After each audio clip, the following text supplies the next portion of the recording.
संयुक्तं नित्यं ध्यायन्ति योगिनः कामदं मोक्षदं चैव ओंकाराय नमो नमः ओंकाराय नमो नमः नमो अरिहन्ताणं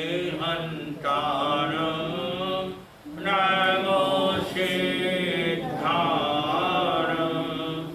नमो आयर्याणं नमो वत्सायाणं नमो लोहे सर्वसाहुनं एषो पञ्चनमोकारो सर्वभावपनाशनो मङ्गलानं च सर्वेषिं परमं हवै मङ्गलं परमं हवै मङ्गलम्।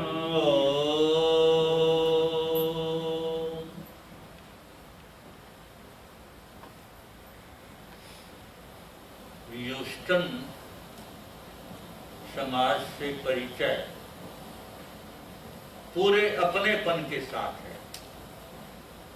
वैसे तो संत के लिए सभी अपने होते हैं, पर जिनसे कुछ ज्यादा संपर्क बन जाता है, प्रेम बन जाता है और जिनकी सेवाएं मिल जाती है, उनसे कुछ संपर्क ज्यादा बन जाता है। तो ह्यूस्टन उनमें से ही एक है। और आज हम इस बार कई वर्षों के बाद आना हुआ। बाकी तो हर चीज संयोग पर निर्भर करती है, पर एक जो आपके और हमारे बीच आध्यात्मिक रिश्ता है, आप जानते हैं आपके और हमारे बीच क्या रिश्ता है, एक स्पिरिचुअल रिश्ता है। और भगवान महावीर ने जब 4 तीर्थ की स्थापना की, उस तीर्थ स्थापना में 2 तीर्थ जहां साधु और साध्वी हैं, वहां 2 तीर्थ साधु श्रावक और श्राविका भी। तो ये जो रिश्ता है, ये रिश्ता ही आपको और हमको जोड़ता है। अब रही बात, मंदिर में बैठे हैं और आप जानते हैं जो प्रतिमा जी विराजमान है,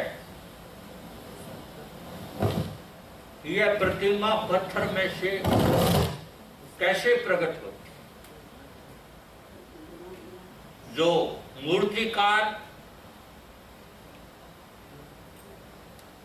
प्रतिमा के योग्य पत्थर को हाथ में लेता है, हर पत्थर प्रतिमा नहीं बन पाती।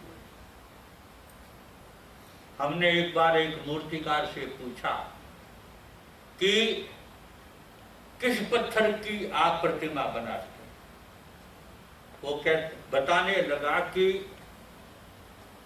हम मार्बल का पत्थर लेते हैं, उसमें भी कई तरह के पत्थर होते हैं। जो पत्थर छेनी मारते ही टूट जाए, वो तो हम नींव में भरते हैं।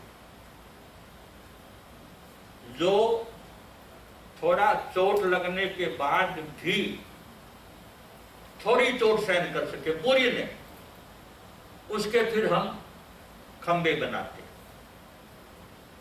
लेकिन जो पत्थर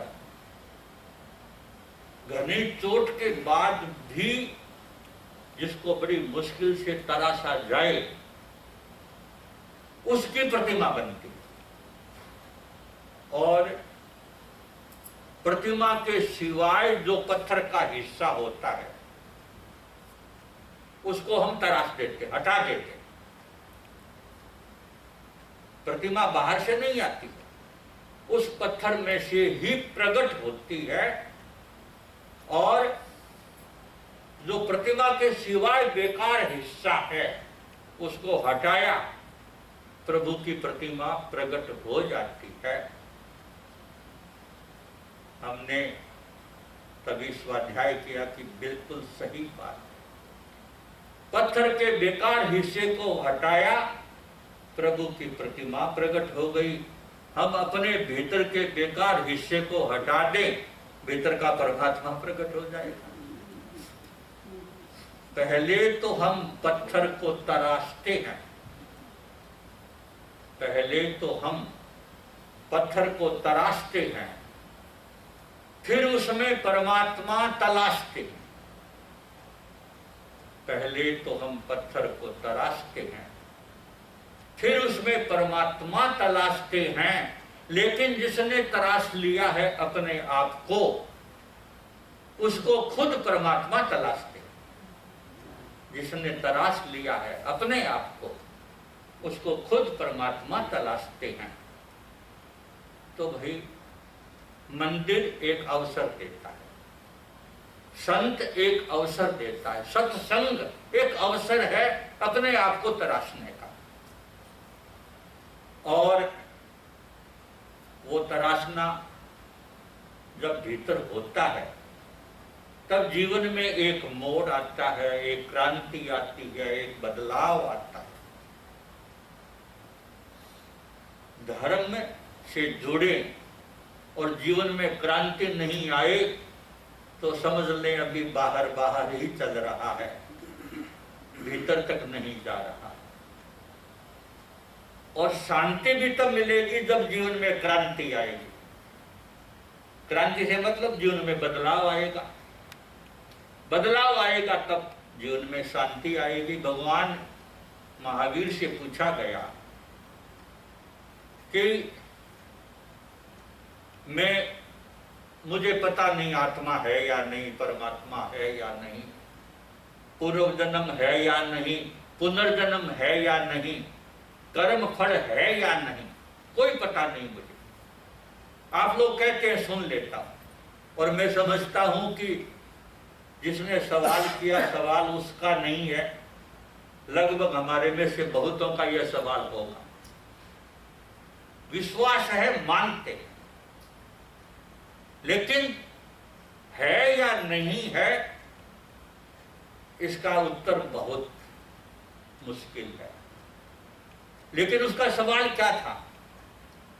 सवाल यह था कि फिर भी क्या मेरे लिए भक्ति की, धर्म की, साधना की जरूरत है? फिर क्या जरूरत है मुझे? तो भगवान महावीर फरमाते हैं, चलो तुमको और कुछ भी नहीं समझ में आता, छोड़ो, पर जीवन में शांति तो चाहिए। बताओ आप, अशांत कौन होना चाहता है? शांति तो सब चाहते हैं। तो भगवान महावीर फरमाते हैं, जेय बुद्धा ऐकंता, जेय बुद्धा अनागया, संति तेषिं पैठानम भूयानम जगई जहा। भगवान फरमाते हैं जेय बुद्धा। देखिए, बुद्ध शब्द का ज्यादा प्रयोग बौद्ध साहित्य में हुआ, गौतम बुद्ध सब जानते हैं। और अरिहंत शब्द का ज्यादा प्रयोग जैन साहित्य में हुआ है। लेकिन ऐसा नहीं है कि अरिहंत शब्द का प्रयोग बौद्ध साहित्य में न हुआ हो और बुद्ध शब्द का प्रयोग जैन साहित्य में न हुआ, बल्कि ये श्लोक जो मैंने बोला आपको,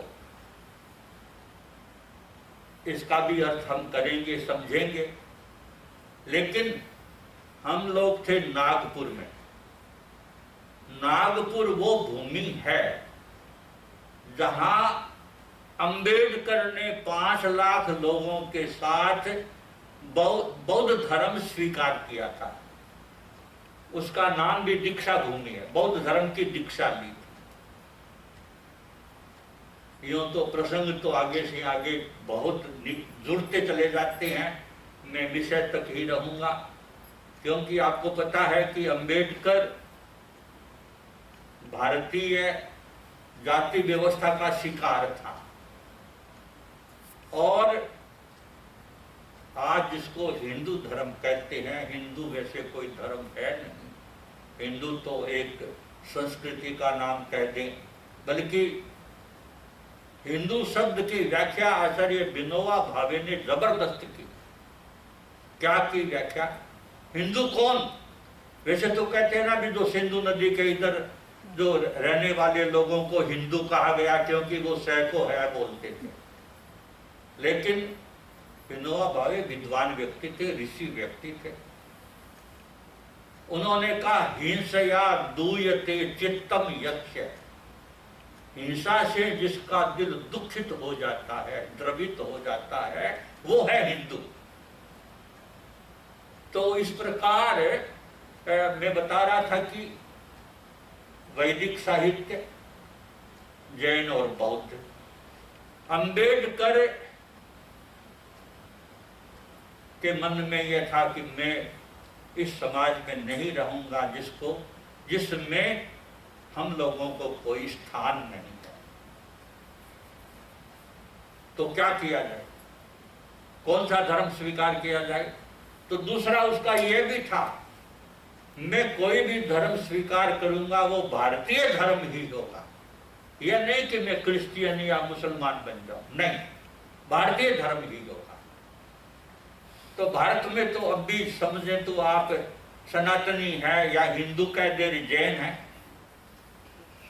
तो जैन संतों के पास अंबेडकर आया था। आप लोगों को शायद पता होगा, मुझे तो यहां तक पता है कि किस संत के पास आया था, यह भी पता।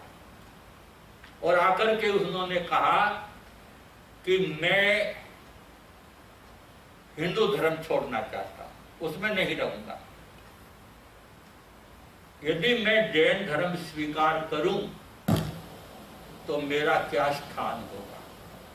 उन संतों ने, विद्वान संत, उन्होंने कहा आप जानते हैं भगवान महावीर तो जातिवाद को मानते नहीं। उन्होंने कहा ये सब छोड़ो,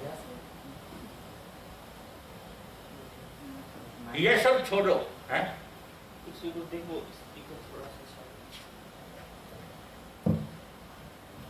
आवाज जाती होगी शायद, नहीं आती है।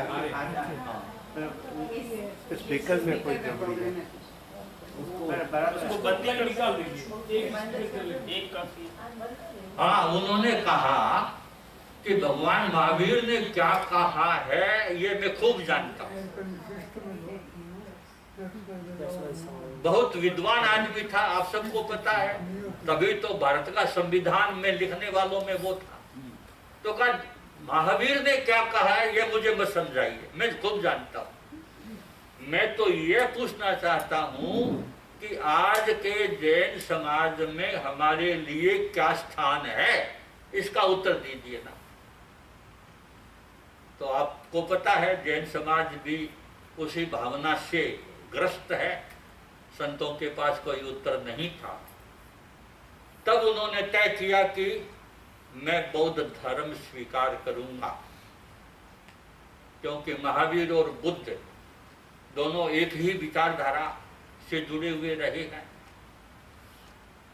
तो नागपुर में आज भी आपको जाएंगे तो दीक्षा भूमि के नाम से एक बहुत बड़ी जगह है, जहां पर अंबेडकर ने 5 लाख व्यक्तियों के साथ बौद्ध धर्म स्वीकार किया था। यह प्रसंग मैं इसलिए बता रहा हूं कि वहां पर वो बौद्ध विहार बना हुआ है। तो हम जब गए थे उस समय एक बहुत विद्वान भिक्षु थे, भिक्षु आनंद कौशल्यायन। 2 व्यक्ति बड़े विद्वान हुए हैं, एक राहुल सांकृत्यायन, एक भदंत आनंद कौशल्यायन। वो वहां पर विराजमान थे और हम उनके वहीं एक रात का स्टे किया। तो रात को हम स्वाध्याय कर रहे थे, उस स्वाध्याय में ये श्लोक आया, जेय बुद्धा ऐकंता जेय बुद्धा अनागया संति तेषिं परिष्ठानम भूयानम जगई जहा। तो बदंत जी बोले, क्योंकि ऐसा ही श्लोक बौद्ध साहित्य में मिलता है। बिल्कुल, मैं आपको बताऊं, जैन साहित्य और बौद्ध साहित्य में कम से कम 50 श्लोक तो हमारे ध्यान में हैं जो बिल्कुल मिलते हैं। तो खैर वो हंसते हुए बोले, यह श्लोक तो आपने हमसे चुरा लिया है। यह श्लोक आपने चुरा लिया है। मैंने कहा बदंत जी चूक गए आप। कैसे? मैंने कहा मुझे ये बताओ, महावीर सीनियर हैं या बुद्ध? तो विद्वान तो कहा सीनियर तो महावीर है। तो सीनियर जूनियर से चुराएगा या जूनियर सीनियर से चुराएगा?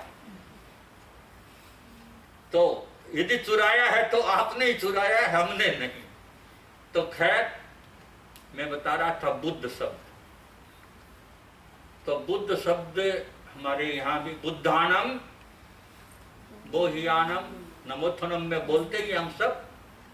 बुद्धानम बोहियानम मुत्तानम मोएगानम सब्बन्नोनम सब्बदर्शिनम, ये सब आता है। तो भगवान महावीर फरमाते हैं बुद्ध शब्द का अर्थ है जिनको केवल ज्ञान की प्राप्ति हो चुकी है। आत्मज्ञान कहें, केवल ज्ञान कहें। तो भगवान फरमाते हैं जितने भी बुद्ध पहले हुए हैं और जितने भी आगे होंगे, देखो आप, उन सब की देशना का संति तेषिं परिष्ठानम, उनकी वाणी का जो प्रतिष्ठान है, जो आधार है, वो है शांति। वो शांति है। कैसे? भूयानम जगई जहा। जैसे ये पृथ्वी समस्त प्राणियों का आधार है, वैसे ही सभी बुद्धों की वाणी का आधार है, वो है शांति। तो तुम ये बताओ, तुमको शांति चाहिए या नहीं? आप बताओ। हम कुछ भी माने न माने, आत्मा परमात्मा पूर्व जन्म पुनर्जन्म, लेकिन शांति तो सबको ही चाहते हैं ना। यह देश भी तो जहां हम बैठे हैं, और कुछ माने या न माने, आपके यहीं की बात है, ह्यूस्टन की ही। हमारा पर्यूषण हमने तो कई बार किया है। तो एक बार पर्यूषण के बाद में नासा स्पेस सेंटर जाना हुआ, और उस समय सब कुछ ओपन था नासा स्पेस पे। हमारे साथ एक व्यक्ति हो गया साइंटिस्ट वहाँ का, वो बता रहा था भी यहाँ हम ये करते हैं, यहाँ ये करते हैं, यहाँ ये करते हैं। और अंत में आप तो सब जानते हैं, वो जो बहुत बड़ा ग्लास हाउस है, वहाँ ले गए और कहा this is the room to control the space. यहाँ हम बैठ करके स्पेस को कंट्रोल करते हैं। तो हमने पूछा where is the room to control your mind, वो कहाँ है रूम? तो वो भी बड़ा खुश मिजाज था, that's in India, we have not that one, that's why we have no peace of mind. कि वो इंडिया के पास है, हमारे पास नहीं। तो इंडिया के पास क्यों है? क्योंकि उसके पास एक स्पिरिचुअल हेरिटेज है, आध्यात्मिक विरासत है। तो उस समय हमने कविता की भाषा में, फिर अनुवाद हमारे साथ में था, उसने सुनाया।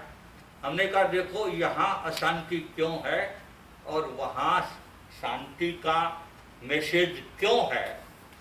यहाँ इसलिए है कि बशर में जैसे जैसे बंदगी कम होती जाती है, बशर यानी इंसान और बंदगी यानी भक्ति, तो बशर में जैसे जैसे बंदगी कम होती जाती है, चिरागे जिंदगी में रोशनी कम होती जाती है। बशर में जैसे जैसे बंदगी कम होती जाती है, चिरागे जिंदगी में रोशनी कम होती जाती है। और यह इंसान जब से चांद की धरती पे पहुंचा है, न जाने क्यों जमी पे चांदनी कम होती जाती है। यह इंसान जब से चांद की धरती पे पहुंचा है, न जाने क्यों जमी पे चांदनी कम होती जाती है। और हमने कहा देखो, बाहर सूरज वैसे ही रोशनी दे रहा है, चांद भी वैसे ही चांदनी दे रहा है, और आज आपने आर्टिफिशियल लाइट्स भी इतनी पैदा कर दी है कि रात का पता ही नहीं होता। लेकिन आप ये भी जानते हैं कि बाहर रोशनी बढ़ती जा रही है, भीतर अंधेरा बढ़ता जा रहा है। उसका कारण क्या है? कारण यही है कि बंदगी, भक्ति, प्रवचन, मंदिर भीतर तक नहीं जा रहे। भीतर तक जाना जरूरी है। और आप मानेंगे कि भक्ति वस्तुतः किसका नाम है? जो भीतर समा जाए। भक्ति नाम है जैसे फूलों में खुशबू समा जाए। खुशबू बाहर दिखती है क्या? लेकिन भीतर ही समाई हुई। जैसे दूध में मक्खन बाहर नहीं दिखता, भीतर समाया हुआ। जैसे मेहंदी में रंग भीतर ही समाया हुआ, वैसे ही प्रभु की भक्ति भीतर समा जाए। वो तो भीतर में आत्म दर्शन का दिया जला देती है, रोशनी पैदा कर देती है। भीतर नहीं समाये तो फिर वो दर्शन नहीं रह जाता है, फिर प्रदर्शन रह जाता है। तो हमको कोशिश ये करना है, वीर ऐसे बसो मेरे मन में, कोई देखे न तुमको हम में। वीर ऐसे बसो मेरे मन में, कोई देखे न तुमको हम में। जैसे फूलों में खुशबू समाई, जैसे फूलों में खुशबू समाई, पर किसी को नजर नहीं आई, पर किसी को नजर नहीं आई। जैसे फूलों में खुशबू समाई, जैसे फूलों में खुशबू समाई, पर किसी को नजर नहीं आई, पर किसी को नजर नहीं आई। वीर ऐसे बसो मेरे मन में, कोई देखे न तुमको हम में। जिनवर ऐसे बसो मेरे मन में, कोई देखे न तुमको।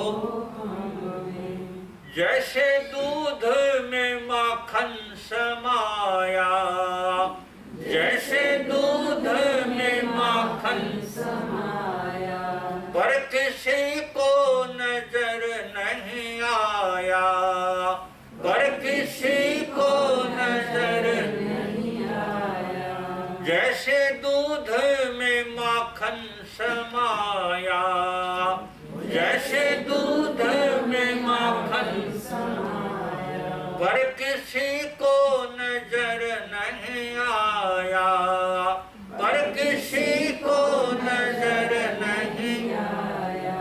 वीर ऐसे बसो मेरे मन में, कोई देखे न तुमको हम में।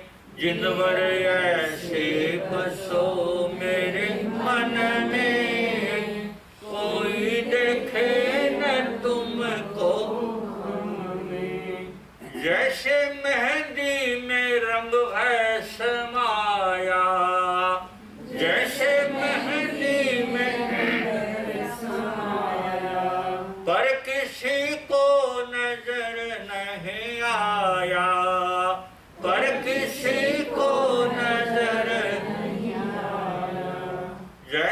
मेहंदी में रंग है समाया, जैसे मेहंदी में पर किसी को नजर नहीं आया, पर किसी को नजर नहीं आया।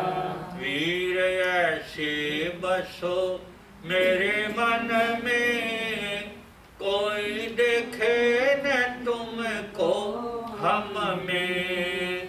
जिनवर ऐसे बसो मेरे मन में, कोई देखे न तुमको हम में। जैसे पूजा में वीर प्रभु आते हैं, जैसे पूजा में वीर प्रभु आते हैं, जैसे सामायिक में वीर प्रभु आते हैं, जैसे सामायिक में वीर प्रभु आते हैं।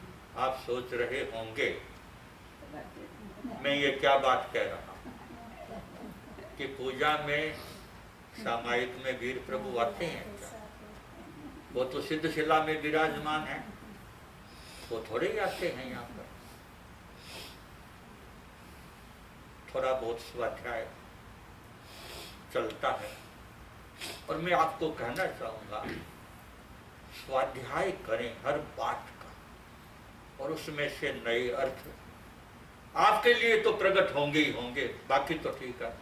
तो मेरा अपना स्वाध्याय यह कहता है, पहली बात तो यह है, आप जानते हैं कि हर मंत्र का अपना एक विज्ञान है और हर मंत्र का अपना एक संबंध है। मंत्र तक जाने दे, हर शब्द का अपना एक संबंध होता है। आप इतने भाई बैठे हैं यहाँ पर, मैंने कहा वीरेंद्र भाई, मेरे से कौन जुड़ेगा? आप में से इतने बैठे हैं, कोई नहीं जुड़ेगा, लेकिन वीरेंद्र जिसका नाम है वो जुड़ेगा। तो वैसे ही हर मंत्र हमको डिवाइन से जोड़ता है। और मंत्र विज्ञान में यह बताया गया है कि जो भी सिद्ध पुरुष होते हैं वो शरीर मुक्त हो जाते हैं। शरीर 5 प्रकार के, औदारिक, वैक्रिय, आहारक, तेजस और कार्मन। हमारे साथ 3 शरीर है, औदारिक, तेजस, कार्मन। हमारी जब मृत्यु होती है, औदारिक यानी हाड़ मांस का शरीर सीधा समझे, हम ये छोड़ देते हैं। लेकिन आगे जहां भी हम जाते हैं, तेजस शरीर, जिसको सूक्ष्म शरीर भी लोग कह देते हैं, तेजस शरीर और कार्मन शरीर, कर्म शरीर, जिसको कारण शरीर भी बोलते हैं, क्योंकि जो जन्म मरण का कारण है, वो दोनों हमारे साथ जाते हैं। वैक्रिय शरीर देवताओं के और नरक के होता है, उनके हाड़ मांस का शरीर नहीं होता है, और उसको सीधा समझने के लिए कहते हैं वो हवा का शरीर होता है, वो वैक्रिय शरीर होता है। आहारक तो जो विशेष लब्धिदारी संत पुरुष होते हैं और उनको कुछ विशेष प्रयोजन होता है, तब वो अपने शरीर में से ही एक पुतला निकाल करके, ऐसा हमारे शास्त्रों में मिलता है।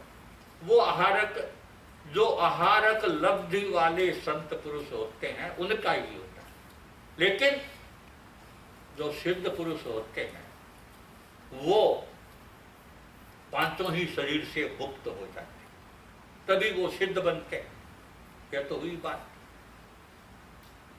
लेकिन मंत्र विज्ञान कहता है कि ये शरीर तो सब जुड़े हुए हैं पुद्गल के साथ, पर उनका जो अपना आध्यात्मिक शरीर है, स्पिरिचुअल, वो तो होता ही है। तो स्पिरिचुअल बॉडी के रूप में वो सर्वत्र होते हैं। उनके साथ हम मंत्र के द्वारा ध्यान के द्वारा संपर्क स्थापित कर सकते। यह तो हुई एक बात जिसको आप सोचते हैं भी ठीक ऐसा होता होगा।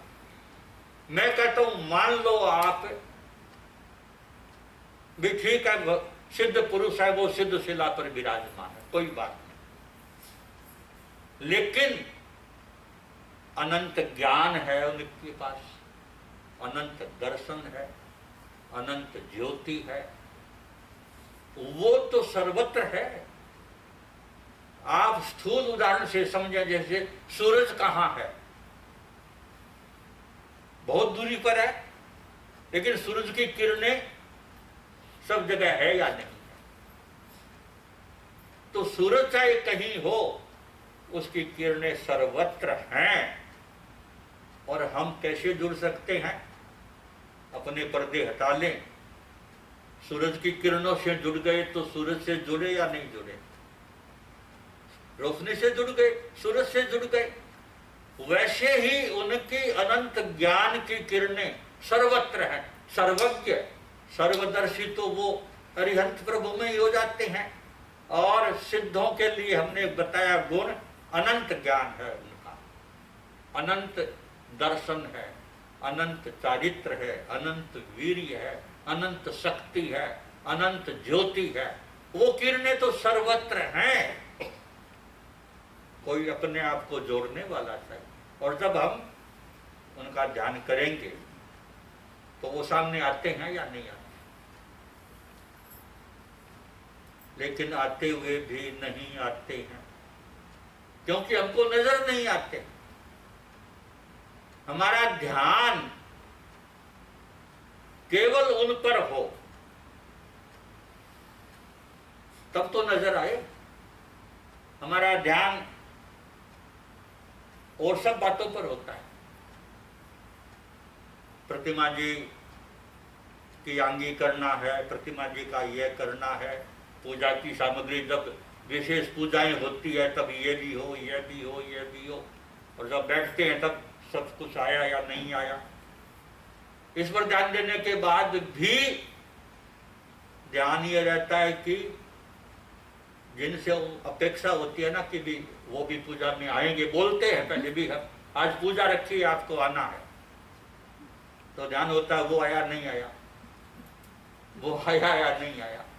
यानी और सब पर ध्यान होता है, नजर होती है, पर जिस पर नजर होनी चाहिए केवल वो ही देखना चाहिए। आप यह बताएं, द्रोणाचार्य ने सारे ही राजकुमारों को धनुर्विद्या सिखाई, ये तो हमारे सबके सामने है। अब परीक्षा के लिए पेड़ पर उसने एक कपड़े की या किसी चीज की चिड़िया बना करके रख दी और एक एक राजकुमार को बुलाया और कहा कि इस चिड़िया की आंख को वेदना है। चिड़िया को नहीं, चिड़िया की आंख को वेदना है। अब एक एक राजकुमार को बुलाया, बोलो क्या दिख रहा है? कोई कहता पेड़ दिख रहा है, डालियां दिख रही है, पत्ते दिख रही हैं, और हटाए जाओ, फेल हो गए। अर्जुन ने कहा मुझे तो केवल चिड़िया की आंख दिख रही, और कहा तुम तीर चलो। जो केवल आंख को देखता है वो ही राधा वेद, उनके यहाँ शब्द आता है राधा वेद, यानी केवल वो दिखता और कुछ नहीं दिखता, तब कहीं नजर आते हैं। और हम बाहर बाहर ही रह जाते हैं। अभी हम 3-4 वर्ष पहले की बात है, न्यूयॉर्क में थे। इंडिया में तो खैर प्रसंग आते ही रहते हैं, लेकिन यहाँ का बताऊं मैं। तो उस दिन मंदिर में सामायिक दिवस था और हमारा प्रवचन था सामायिक में। हम बैठे, लोग बैठे हैं, सामायिक हो रही है, आगे लोग बैठे हैं, और धीमे धीमे लोग बढ़ते गए, हॉल खचाखच भर गया। भर गया तो सफोकेशन हो गया। तो उन लोगों ने वो केयर टेकर को बुलाया और बुला करके एसी चालू कर दी। एसी चालू हुई न हुई, जो आगे लोग बैठे थे, बंद करो बंद करो बंद करो। सामाई कर रहे हैं हम और आपने एसी चालू कर दी। केयर टेकर ने कहा भी मुझे तो पीछे वालों ने कहा है कि एसी चालू करो, आप कहते हैं बंद करो। आप दोनों तय कर लो, जैसा कहेंगे वैसा मैं कर लूंगा। अब दोनों आपस में विवाद हो गए। मैं चुप बैठा था। फिर तो अब हमको भी तो साथ लेना चाहते हैं ना लेने वाले। तो मुझे कहा कि जो आगे बैठे थे, महाराज जी आप क्यों नहीं कह देते हैं बीच में, हम समाइक में बैठे हैं और एसी नहीं चलना चाहिए। मैंने कहा देखो एसी चलना चाहिए या नहीं ये आपका विषय, पर मैं आपसे दो बात पूछना चाहता हूँ। पहली बात तो यह है, आपका ध्यान सामायिक में है या एसी में है? आप अपने सामायिक में बैठे हैं, आपने तो कुछ किया नहीं यार, जो चीज है, लेकिन आपका ध्यान सामायिक से तो हट गया और एसी में चला गया और विवाद खड़ा हो गया। पहली बात। दूसरी में सामायिक में तो समता की आराधना करना होता है, हैं? तो समता भाव भी भूल गए, सामायिक भी भूल गए, ऐसे में उलझ गए। और सवाल केवल उनका नहीं है, हम अपने अपने को देखें। हम बाहरी चीजों में ही हमारा पूरा ध्यान रहता है, इसलिए जो चिड़िया की आंख दिखनी चाहिए वो नहीं दिखती, और वो नहीं दिखती है तो बताओ फिर वो नजर आएंगे तो कैसे आएंगे? केवल वो ही उसी में डूब जाएंगे और फिर देखिए आप उसका आनंद ही अलग हो जाएगा। पर बात जैसा मैंने बताया ना, ये सब चीजें हैं आत्मदर्शन की भूमिका बने। हम दर्शन की जगह प्रदर्शन में चले जाते हैं। भक्ति नहीं रह जाती है, प्रदर्शन में चले गए तो दिखावा हो जाती है। भक्ति तभी होती है जब भीतर में, भगवान महावीर का जीवन प्रसंग आपने सुना ही होगा ना। भगवान महावीर पधारते हैं। एक बात और बताऊं मैं, वो फिर मैं करूंगा। हमने एक भजन लिखा जिसमें भगवान महावीर के जीवन की घटनाओं को, प्रमुख घटनाएं हैं उनको उसमें पिरोया, और मैंने यहाँ पर भी कई जगह वो भजन गाया और साथ में वो घटना प्रसंग के बारे में पूछा। तो लगभग दो घटनाएं तो लगभग आप लोग जानते हैं, एक तो चंदन बाला और एक चंड कौशिक। लेकिन उसके अलावा जैसे रोहिणी चोर की कथा आती है, अर्जुन माली की कथा नहीं है, भगवान महावीर से जुड़े हुए प्रसंग हैं। अर्जुन माली है और रोहिणी चोर है, शालीभद्र है, धन्ना श्रेष्ठी है और मेघ कुमार है, आदि आदि अनेक। तो कई जगह मुझे कहा कि हम तो ये पहली बार सुन रहे हैं ये घटनाएं। तो मैंने कहा ये तो हर पर्यूषण में होती होगी, मुझे नहीं पता। तो खैर भगवान महावीर के जीवन का एक प्रसंग आता है। भगवान पधारते हैं दशार्णपुर, एक रियासत है, वहां का राजा है दशार्णभद्र। और जैसा आपको पता है भगवान महावीर कभी भी शहर में नहीं पधारते हैं, बाहर उद्यान में ही विराजते हैं। विराजे तो जो माली था, बागवान था, वो आकर के उसने राजा को सूचना दी, वे इस प्रकार भगवान महावीर पधारे हैं, विराजे। और आप जानते हैं भगवान खुद पधार जाए तो कहना ही क्या है। हम कहते हैं ना देव दर्शन, संत दर्शन, इसका मतलब क्या है? मतलब दर्शन का अर्थ बड़ा गहरा है, वो फिर करेंगे चर्चा। और जगह आप जाते हैं तब दर्शन की बात नहीं होती है, उनसे मिलने को जा रहे हैं, उनको देखने को जा रहे हैं। लेकिन संत दर्शन, देव दर्शन, उसका अर्थ बड़ा गहरा है। तो खैर राजा ने सुना, बड़ा खुश हुआ और मन में निर्णय लिया, कल सवेरे भगवान के दर्शन करने जाऊंगा, प्रवचन सुनूंगा, दर्शन करने जाऊंगा। सबसे पहला भाव दर्शन का, और यही आना चाहिए। मंदिर में भी आते हैं तो दर्शन के लिए।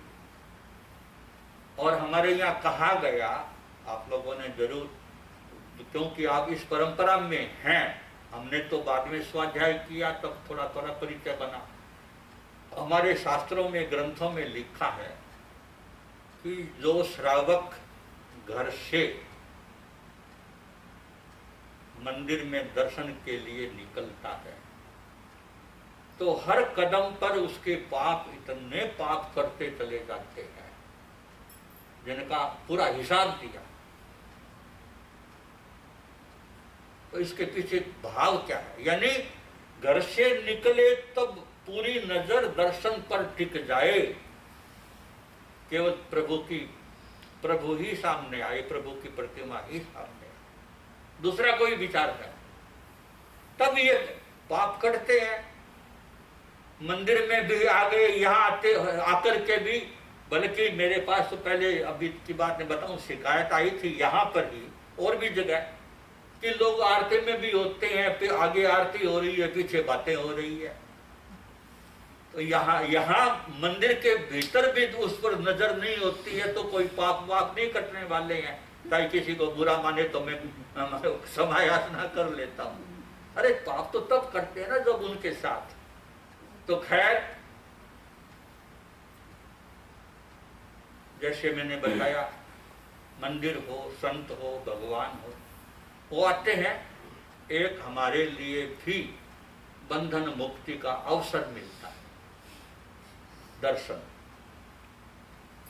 यहाँ तक तो ठीक है, लेकिन राजा रात में सोच रहा है कि भगवान महावीर का जहां भी जाना होता है, ऐसा सुना है कि हजारों हजारों लोग आसपास से सब इकट्ठे हो जाते हैं। छोटी छोटी रियासतें थी, जनपद बोलते थे, तो एक जनपद के नहीं, आसपास के अनेक जनपदों के लोग भी वहां पहुंचते हैं। तो मेरे यहाँ पर भी आसपास के राज्यों के लोग आएंगे, तो क्यों नहीं उनको यह तो पता चले मेरी शक्ति का, मेरे वैभव का, मेरी सैन्य शक्ति का पता तो चले उनको। सहज ही मौका मिल रहा है मुझे। तो मंत्री को बुलाया कि कल जाएंगे भगवान के दर्शन करने के लिए, लेकिन अकेले नहीं जाएंगे, पूरा सेना साथ में होगी और हमारे जितना भी राज्य का वैभव है, जैसे 26 जनवरी को भारत अपनी शक्ति दिखाता है, शक्ति प्रदर्शन, तो कहा हम सबके साथ, रानियों को कह दिया सज धज करके हाथियों पर बैठ करके हम जाएंगे, ताकि सबको पता तो चले। दर्शन से हट गया और प्रदर्शन पर चला। ये मन है ना, अपने अपने को हम टटोले, ये कब मतलब आहिस्ते से दर्शन से प्रदर्शन में चला जाता है, पता ही नहीं चलता। हम देखते हैं कि अब तो मंदिर में जाएंगे, लेकिन इस तरह से जाएं ताकि उनको पता तो चले। अब दूसरे दिन पूरे लवाजमे के साथ राजा की सवारी निकल रही है, दोनों ओर लोग खड़े हैं।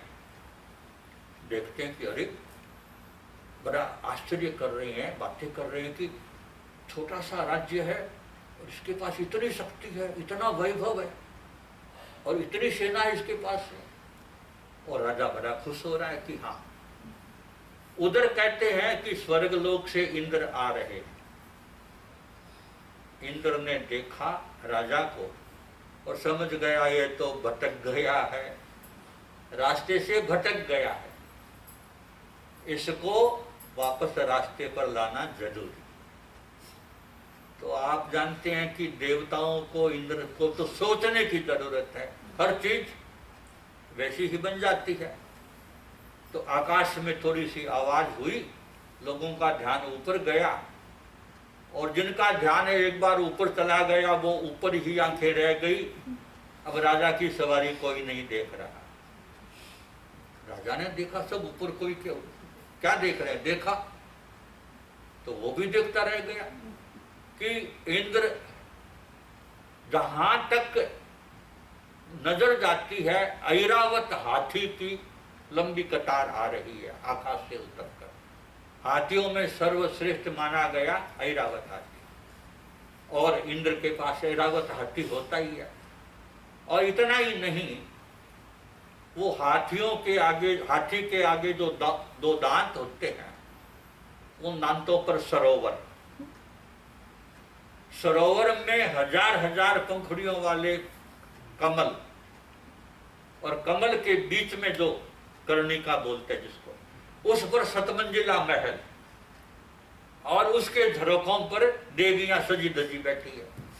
अब बताओ, उसको देखते हुए राजा को कौन देखेगा? और राजा समझ गया कि यह मेरे अहम को तोड़ने के लिए इंद्र ने व्यवस्था की है, और कहा कि अब सवारी शहर में घूम के नहीं जाएगी, सीधे जाएगी। सीधा पहुंचा भगवान के दरबार में, वंदन किया, बैठ गया। इंद्र भी आए, वो भी वंदन करके बैठ गए। भीतर हलचल तो शुरू हो गई थी पहले से ही। ऊपर भगवान की अमृत देशना का वो सिंचन हुआ, और राजा के भीतर उथल पुथल हुई। राजा ने प्रवचन के अंत में आकर के राजा बोलता है, भगवान मुझे चरणों की शरण चाहिए, मुझे चरणों की शरण चाहिए। यानी भीतर में आत्म जागृति हो गई। और यहां 2 शब्द में और बताना चाहूंगा। भगवान महावीर को पढ़ेंगे आप, वो कभी भी आपको कोई आदेश नहीं देते कि तुम ऐसा कर, कभी नहीं देते। लेकिन कोई आकर कहता है कि मेरे मन में यह भाव जगा है, तो 2 शब्द कहते हैं। पहला शब्द जहा सुहम देवानुप्रिय, हे देवानुप्रिय तेरे को यथा सुखम, जिसमें सुख है वो कर। लेकिन दूसरी बात फिर क्या कहते हैं, मां परिबंधम करे, लेकिन इसमें विलंब मत कर। क्योंकि आप जानते हैं शुभ भाव बड़ी मुश्किल से तो आते हैं, आना आसान नहीं है, बड़ी मुश्किल से तो आते हैं। और आते हैं उस समय आप यदि वैसा आचरण कर लेते हैं तो हो जाता है। और ये होता है कि चलो सोचेंगे करेंगे, फिर वो नहीं होता। तो भगवान फरमाते हैं यथा सुखम, तेरे को जैसा सुख है वैसा कर। लेकिन जो एक उत्तम विचार मन में आया है, जो एक शुभ विचार मन में आया है, उसमें देरी मत कर। बहुत बार आपके मन में जैसे कोई प्रसंग आता है, पुण्य प्रसंग, और होता है कि चलो इसमें हमको भी हाथ लगाना चाहिए, और उस समय हाथ लग जाता है तो लग जाता है। और ये होता है कि चलो सोचेंगे फिर करेंगे, फिर मैं तो बाद में ही रह जाता है। इतना ही नहीं, कईयों को तो ऐसा देखा है कि भाव में आकर बोल भी देते हैं, लेकिन फिर भाव बदलते भी देर नहीं लगती है, और ऐसा ही हो जाता है। हमारे सामने एक प्रसंग आया, भारत की बात बता रहा हूँ, कि एक बड़ा प्रसंग था। तो उस एक व्यक्ति ने, ये आज से कुछ वर्ष पहले की बात है, आज तो वो बात छोटी हो गई, उस समय उसने 11 लाख रुपए की घोषणा की। मैं अपनी ओर से 11 लाख की घोषणा करता हूँ। साथ समाज में बड़ी प्रशंसा भी हुई, और उसकी प्रशस्ति में फिर पत्रिकाओं में भी आया, सब आया। फिर जिस संस्था को उसने घोषणा की थी, वो गए, तो भाई आपने बोला है तो कहा जी बोला है, जल्दबाजी क्या है, देंगे देंगे, जल्दबाजी क्या है। यूं 2 महीना निकाला, 4 निकाल दिया, 10 निकाल दिया, 12 निकाल दिया। समाज में लोगों में थोड़ी सी चर्चा होने लगी, जो संस्था से जुड़े हुए थे। तो उसके मित्र आए उसके पास, भाई तूने बोला है तेरे को दे देना चाहिए, नहीं तो समाज में चर्चा होती है। तो कहा देखो सुनो, मैंने बोला था ये बात तो लाखों आदमियों तक गई, अब मैं नहीं दे रहा हूं, वो तो कुछ हजारों तक की तो है, तो कोई बात नहीं। अब लाखों तक तो यही है ना भी मैंने इतना दिया, इतनी घोषणा की, इसका मतलब दिया। तो ऐसे ऐसे लोग भी तो भगवान इसीलिए फरमाते हैं भी शुभ विचार आया है तो उसको पूरा कर लो, ठीक है। और अब जो राजा दशान भद्र थे वो राजर्षि बन गए, मुनि बन गए, मुनि संग में बैठ गए। अब इंद्र आया और आकर के बोलता है, मुनिवर वंदन करता हूं, प्रदर्शन में तो मैं आपसे होड़ ले सकता था, लेकिन यह तो आत्मदर्शन की बात है, यहां तो मैं नमन ही कर सकता हूं। तो भाइयों बात यह है कि भक्ति हो तो ऐसी कि भीतर में दर्शन का दिया जल जाए, वो तो है भक्ति। और बाकी वो नहीं जल रहा है तो फिर बाहर बाहर ही रह जाती है। तो भक्ति हमारी ऐसी होनी चाहिए कि जब उसमें ही डूब जाए। और जैसा मैंने बताया, तो डूब जाएंगे तो जो डूबेगा तर जाएगा, जो डूबेगा तर जाएगा, जो डूबेगा तर जाएगा, खाली होगा भर जाएगा, खाली होगा भर जाएगा। इसलिए मैं कहा करता हूं, और सब जाने दो, आप मंदिर में आते हैं, सामायिक में बैठते हैं, स्वाध्याय में बैठते हैं, कम से कम उस समय खाली होकर बैठे, उतने से देर अभ्यास करें भी। उस समय खाली होगा वही तो भरेगा ना, उसकी करुणा से कह दे, उसके आशीर्वाद से कह दे, वही भरेगा जो भीतर से जो खाली होगा। और जो भीतर से पूरी तरह से खाली हो जाएगा तो समझ लो भीतर का परमात्मा प्रकट हो जाएगा। वो कहते हैं कि बचपन में ही एक व्यक्ति ने संन्यास ले लिया, जंगल में चला गया। अब वो तप किया, जप किया, जो कुछ भी किया, आनंद नहीं आया। उन्होंने कहा जिसके लिए किया उसका तो पता ही नहीं अभी। उन्होंने बहुत पहले गजल लिखी थी, वे इतने खत डाले किसी का भी जवाब नहीं है। ये इसी भूमिका पर लिखी हुई है, इतने खत डाले किसी का भी जवाब नहीं है, डर है कहीं उनकी तबीयत खराब नहीं, डर है कहीं उनकी तबीयत खराब नहीं है। जब है मेरे मन में इतनी इतनी बेचैनी, कैसे ये हो सकता वो भी बेताब नहीं है। जब है मेरे मन में इतनी इतनी बेचैनी, कैसे ये हो सकता वो भी बेताब नहीं है। और जानते हैं बार बार मैंने पते ठिकाने भी, जानते हैं बार बार मैंने पते ठिकाने भी, और फिर उनके और मेरे बीच कोई नकाब नहीं है। फिर मन को समझाया कि अब लिख रहे होंगे, लिफाफा चिपकाते होंगे, अब लिख रहे होंगे, लिफाफा चिपकाते होंगे। रगों में एक खून है, कोई शराब नहीं है। इतने खत डाले किसी का भी जवाब नहीं है, डर है कहीं उनकी तो तबीयत खराब नहीं है, तबीयत हमारी खराब है। तो खैर, तो उसने इतना किया,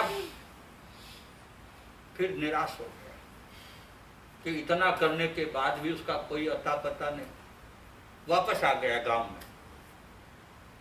तो गांव में उसका दोस्त किराने की दुकान करता था, बचपन का दोस्त था। वो बैठा था दुकान में, सोचा इतने वर्षों के बाद आया हूं, जरा मिल लूं। मिलने के लिए गया बैठा तो कहा रे बहुत वर्षों के बाद भी गया तो था लेकिन कुछ मिला नहीं। वो तो अब दुकानदारी तो जानता नहीं है, तो उसने देखा कि वो टीन के पिप्पे किराने की दुकान में तो वो रखते हैं ना। अब तो खैर सारा हर चीज ही चेंज हो गई है, लेकिन पहले की तो यही थी। तो टीन के पिप्पे रखे हुए थे। तो उसने कहा इन पिप्पों में क्या है?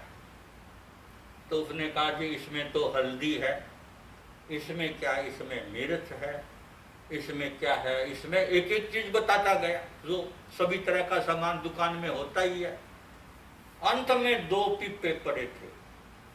तो कहा उनमें क्या है? तो कहा उनमें तो राम राम है। तो कहा अरे राम राम भी कोई चीज होती है क्या बेचने की? ये क्या बताए इनमें राम राम है? कि नहीं नहीं तू नहीं जानता, जो पिप्पे खाली होते हैं ना, हम ये नहीं कहते कि खाली, ऐसा कहने से कहीं दुकान ही खाली हो जाए सारी। आप जानते हैं ना, बड़ा ध्यान रखते हैं बोलने में। दुकान को बंद भी करते हैं तो ये नहीं कहते दुकान बंद करते हैं, दुकान को मंगल करते हैं। ऐसा नहीं कि पूरी बंद ही हो जाए। तो कहा जो पिप्पे खाली होते हैं हम ये नहीं कहते, हम कहते हैं इनमें राम राम है। और देखिए शब्द किस रूप में कौन क्या कहता है, लेकिन भीतर आपको कहां चोट करता है। और वो नाच उठा, मिल गया, जो इतने दिन नहीं मिला वो मिल गया। क्या कि जो खाली है उसमें राम है, जो खाली है उसमें राम है, और बस मिल गया जो मिलना था। तो भाइयों बात वही है, जरा स्वाध्याय में बैठें, सामायिक में बैठें, मंदिर पूजा में बैठें, खाली होकर बैठें। इस मन को जरा खाली बनाएं और फिर चाहे रोज दिवाली मनाएं। इस मन को जरा खाली बनाएं, फिर चाहे रोज दिवाली मनाएं। अंधेरों से लड़ने की जरूरत नहीं, सिर्फ एक छोटा सा दिया जलाएं। अंधेरों से लड़ने की जरूरत नहीं, सिर्फ एक छोटा सा दिया जलाएं। तो मैं समझता हूँ ये ऐसे स्थान होते हैं जहाँ भीतर दिया जल जाए। और अब हमको अपने अपने को देखना है कि जैसे आप देखते हैं अपने बिजनेस में भी, कहाँ से शुरू किया, फिर कैसे बढ़ता जा रहा है, तो खुशी होती है। और न बढ़े तो मन में रंज होता, भी इतनी मेहनत की फिर भी नहीं हुआ, और बढ़ता जा रहा है, खुशी होती है। तो वैसे ही इसका भी हिसाब लगाएं कि इतने समय से आराधना कर रही हैं, भक्ति कर रही हैं, तो भीतर में भी ऊंचाइयों तक जा रहे हैं या नहीं जा रहे हैं, या वहीं के वहीं खड़े हैं। क्योंकि धर्म की यात्रा तो अपनी अपनी है, भक्ति अपनी अपनी है, आत्मा की यात्रा अपनी अपनी है। तो कुछ ऐसी ही बातें करने के लिए आपके बीच आए हैं संयोग से, और अगले रविवार तक के प्रोग्राम है ही। इस बीच में, क्योंकि आप जानते हैं, देखिए जब हम लोगस का पाठ बोलते हैं, 24 भगवानों की स्तुति के बाद में क्या बोलते हैं? कित्तीय वंदीय महिया जे ए लोगस उत्तमा सिद्धा आरोग्य बोहि लाभम समाहिवर मुत्तमम किंतु, कि हमको आरोग्य लाभ मिले, बोधि लाभ मिले, समाधि लाभ, और उसी को ही हम देखेंगे तो ठानेनम मोनेनम झानेनम अपानम पोषिरा। तो इसी भूमिका पर हम दिल्ली आश्रम में, जैसा पहले तो सुना ही है आपने, सेवा का कार्य तो जो चल ही रहा है, और अरिहंत प्रभु का आशीर्वाद, आप लोगों का सबका सहयोग, प्रेम बहुत अच्छा चल रहा है। अभी करीब बढ़ते बढ़ते 45 बच्चे हो गए हैं। उनमें से 4 बच्चे कॉलेज में चले गए हैं, और पूरा जैन आश्रम ही, आपकी संस्था ही उसकी जिम्मेवारी है। एक बच्चा आईटी में चला गया है, एक बच्चा आईएएस की कोचिंग कर रहा है, एक बच्चा आयुर्वेद और नेचर उस लाइन में चला गया है, और एक बच्चा सीए की लाइन में गया है। और योगाभ्यास, मंत्राभ्यास सब कुछ बराबर चलता है। और उसमें भी अभी पिछले कुछ समय पहले एक श्लोक प्रतियोगिता स्कूलों में हुई। हमारे जो श्लोक है, महावीर वाणी, गीता के श्लोक आदि आदि, तो उनमें अपने बच्चों ने ही फर्स्ट प्राइज लिया।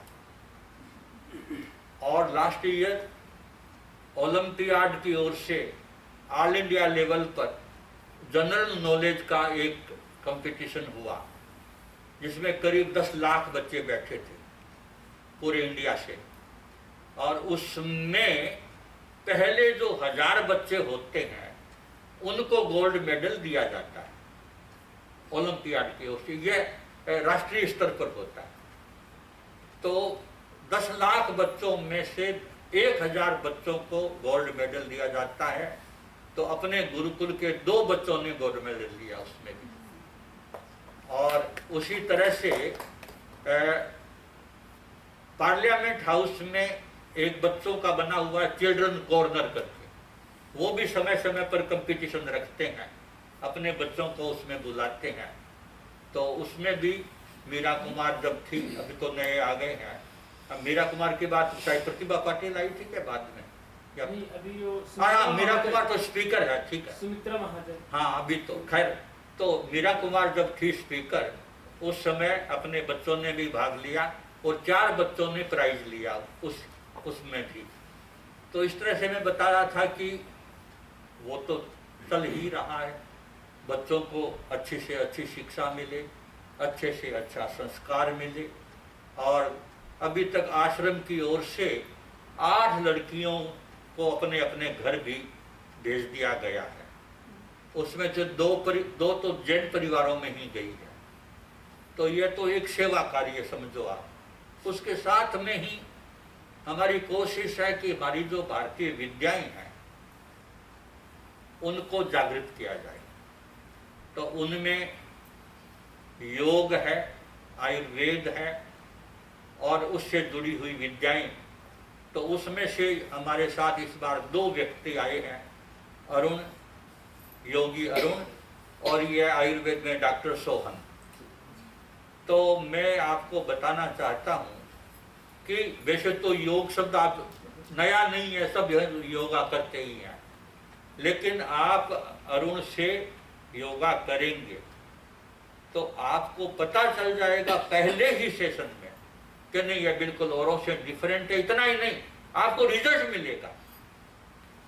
अभी वाशिंगटन में हम थे, ब्राह्मण समाज का अधिवेशन, तो उसमें हमारे अरुण ने वहाँ योगा क्लास दी। तो आपके यहाँ कैंसर हॉस्पिटल में जो रिसर्च में है डॉक्टर पाठक, वो भी उसमें थे।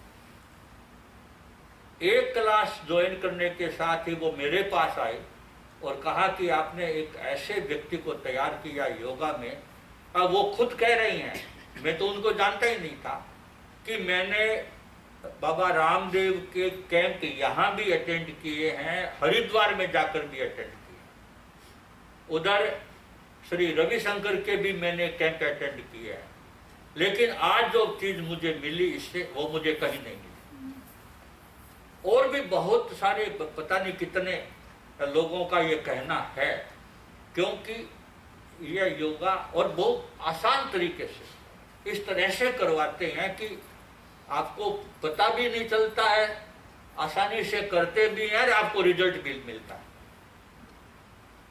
हम लास्ट ईयर सिंसिनाटी में थे, वहाँ एक व्यक्ति आपका अपना जैन ही है लेकिन एयरफोर्स में है, दिलीप कुनाकर, हाँ ये जानते होंगे।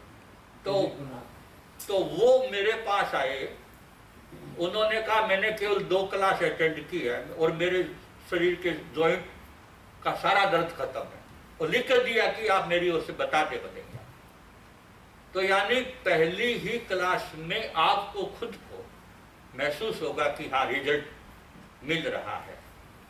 वैसे ही हमारे जो ये डॉक्टर सोहन है, आप इनको अपनी नाड़ी दे दो, कुछ बताने की जरूरत नहीं, वो सब कुछ बता देंगे आपको भी आपके भीतर शरीर में भी क्या चल रहा है। इतना ही नहीं, बहुत सारा मन का भी बता देंगे। तो और साथ में और भी हीलिंग का भी है साथ में। तो इस तरह से ये दोनों भी हम चाहते हैं। दो बातें, पहली बात हमारी जो प्राचीन विद्याएं हैं, हम आश्रम में कोशिश करते हैं वो भी वापस आए, जागृत हों, और दूसरा फिर समाज को लाभ मिले। तो उस दृष्टि से तुम दोनों बता दो थोड़ा सा अपना अपना भी, तुम क्या करते हो, कैसे करना है। क्योंकि नहीं तो क्या होता लगभग ये, अभी मैं बताऊं आपको, बोस्टन में हम थे, वहाँ टेम्पल एनिवर्सरी थी, उनको बताया योगा के लिए, तो कहा महाराज श्री जी इतना टाइट प्रोग्राम है कि समय नहीं है। हमने कहा देख रखना हो तो रख लो। तो पहले दिन शनिवार को, तो कहा रविवार को तो समय ही नहीं है, शनिवार को शाम को 45 मिनट्स का एक सेशन इसको दिया। वो दिया न दिया, लोग कहने लगे कि कल सवेरे भी हम रखेंगे। अच्छा, दूसरे दिन सवेरे फिर हुआ, फिर लोगों ने कहा कि नहीं, मंडे को सुबह तो नहीं आ सकते, लेकिन रात में रखेंगे। रात में फिर रखा, और बड़ी भीड़ थी, पूरा मेरा ख्याल है इतना बड़ा हॉल था, पूरा पूरा फुल था। तो इस तरह से जो भी जिसने भी किया है, तो जरा बताओ तुम।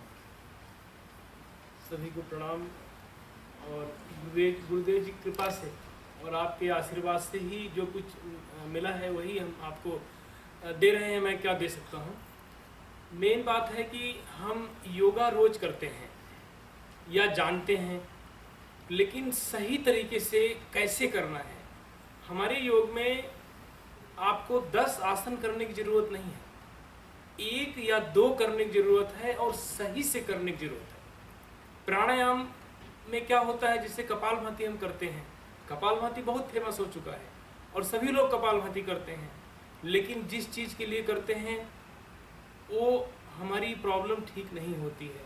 कोई 300 बार कर रहा है, कोई 1000 बार कर रहा है, कोई 2000 तक कपालभाति करने वाले मेरे को 2400 कपालभाति करने वाले मिले। लेकिन जब उनसे पूछता हूँ कि आपको परिणाम ठीक हो जाएगा, कर रहा हूँ, फर्क पड़ जाएगा, जब उनको मैं अपनी क्लास में बैठाता हूँ और तब कपालभाति का अभ्यास करवाता हूँ, तो वो बोलते हैं तो कमाल हो गया, मैं तो 20 बार में ही मेरे को तो ध्यान भी लग गया और मुझे फील भी हो रहा है, मेरे को मेरी एनर्जी लेवल भी बढ़ रही है। तो और उनको आराम मिलता है, पहली क्लास से आराम मिलता है। तो अभी जैसे हम बैठे हैं, जिस उम्र के हम हैं, इसमें बहुत सारी प्रॉब्लम हमको आ जाती है। जैसे हड्डियों की प्रॉब्लम है, हार्ट की प्रॉब्लम है, लंग्स की प्रॉब्लम है, सांसों की प्रॉब्लम है, और पाचन शक्ति की समस्या है, बहुत सारी प्रॉब्लम्स आती है। और समय भी हम कम लगाएं, सोचते हैं कम टाइम में हमको लाभ मिल जाए। कुछ लोग सोचते हैं चेयर पे बैठे ही लाभ हो जाए। आप चेयर पे बैठ के भी योगा कर सकते हैं, लेकिन चेयर पे बैठ करके सही तरीका क्या है बैठने का, जिससे आपको पूरा परिणाम आए। दूसरी बात है, नीचे अगर आप बैठते हैं तो उसका क्या तरीका है। तो 1-2 अभ्यास में थोड़ा थोड़ा करवा देता हूँ। प्राणायाम तो नहीं करवा पाऊंगा, 10 मिनट ले सकता हूँ, 10 मिनट ठीक है। तो 10 मिनट में 10 मिनट ही करते हैं। अगर आप खड़े हो सकते हैं तो बहुत अच्छा है, थोड़ा आगे आ जाए और गैप कर लें। एक अभ्यास हम करते हैं, बहुत सिंपल सा है, सभी लोग करते हैं, आप पार्क में मिल जाएंगे करते हुए, हाथ को घुमाते रहते हैं। ये किस लिए करते हैं? 1 2, कंधे के दर्द के लिए, कंधे के दर्द के लिए करते हैं। 1 2 3, कितनी बार कर सकते हैं? 5 10, 1 2 3 बोलते ही बोलते हो जाएगा 20 बार। तो बहुत ईजी है। लेकिन जब आप इसको सही से आप करेंगे तो आप 5 बार नहीं कर सकते। तो इसकी सही विधि क्या है आप देखिए। और एक कुर्सी पर बैठ के भी कर सकते हैं, अभी सीख लें आप। दोनों पैरों के बीच में थोड़ा सा गैप रखें, इतना। आपका टोज और आपका हील बराबर गैप होना चाहिए, जितना टोज का है उतना ही हील का होना चाहिए। और हाथ को यहाँ रखें, बहुत अच्छा, थोड़ा थोड़ा मिलाइए बॉडी के साथ, टच कीजिए। फिंगर्स आपके शोल्डर पर होंगी, पूरा मिलाइए, बहुत अच्छा, वेरी गुड। धीरे धीरे, अच्छा ब्रीदिंग कैसे करनी है? नॉर्मल, सांस नॉर्मल होगी, ब्रीदिंग नॉर्मल होगी, सांस नेचुरल चलने दीजिए, कोई उस पर ध्यान नहीं दीजिए। हाथ यहाँ रखें, धीरे धीरे मिलाएं, यहाँ पर ले आएं, पूरा ज्वाइंट कर लीजिए। आपके रिस्ट और एल्बो देखिए इस तरह से पूरा मिला होना चाहिए। और धीरे धीरे कान के साथ आइए, कान को टच करते हुए ऊपर जाना है। मेरे साथ चलिए, मेरी एल्बो जहाँ है वहीं आपकी एल्बो होंगी और उंगलियां शोल्डर पर, धीरे धीरे और ऊपर लें। जब आप ऊपर जाएंगे तो आपकी उंगलियां पीछे हो जाएंगी, एकदम पीछे हो जाएंगी, देख रहे हैं? और कान को दबाइए, कान को दबाइए, ऊपर खींचिए और ऊपर खींचिए, कान को दबाइए। देखिए मेरी एल्बो ऊपर है और आपकी आगे है और आपकी उंगलियां पीछे होंगी। कान को दबाएं, खींचें, स्ट्रेचिंग करें जितना कर सकें और खींचिए, धीरे धीरे पीछे खोलिए, पीछे खोलिए, लग रहा है थोड़ा फील हो रहा है, और खींचिए, दबाइए पीछे और पीछे दबाइए, पीछे को प्रेशर दीजिए, पीछे के जॉइंट मिलने चाहिए, शोल्डर के जॉइंट पीछे मिलने चाहिए, दबाइए पीछे और दबाएं और धीरे धीरे नीचे आए, पूरा नीचे आइए, बॉडी के साथ जुड़े रहें, बॉडी के साथ, शरीर के साथ। फिर वापस मिलाइए, रिस्ट और एल्बो, अंगुलियां ऊपर, ज्वाइंट कीजिए एल्बो को, रिस्ट को, धीरे धीरे ऊपर जाएं और ऊपर जाइए, कान को दबाइए, कान को दबाइए, कान नहीं दब रहा है, देखिए कान दब रहा है सबका। एल्बो सीधी कीजिए, फिंगर्स को आपने ऊपर रखा है, पीछे लीजिए, फिंगर को नीचे दबाइए, फिंगर्स को नीचे दबाइए, एल्बो स्ट्रेट, पूरा पेट खींच रहा होगा आपका, थोड़ा और ऊपर स्ट्रेचिंग करें, कान दबा करके, बहुत अच्छा, बहुत अच्छा, और खींचिए, थोड़ा और खींचिए। अब पीछे खोलना शुरू करें, पीछे खोलें और दबाएं पीछे को। अब एल्बो पर, आपके शोल्डर पर आ जाएंगी उंगलियां, धीरे धीरे नीचे आइए, नीचे दबाइए। कितनी बार हुआ? पहले हम सोच रहे थे कि हम 20 तो आराम से ही कर लेंगे।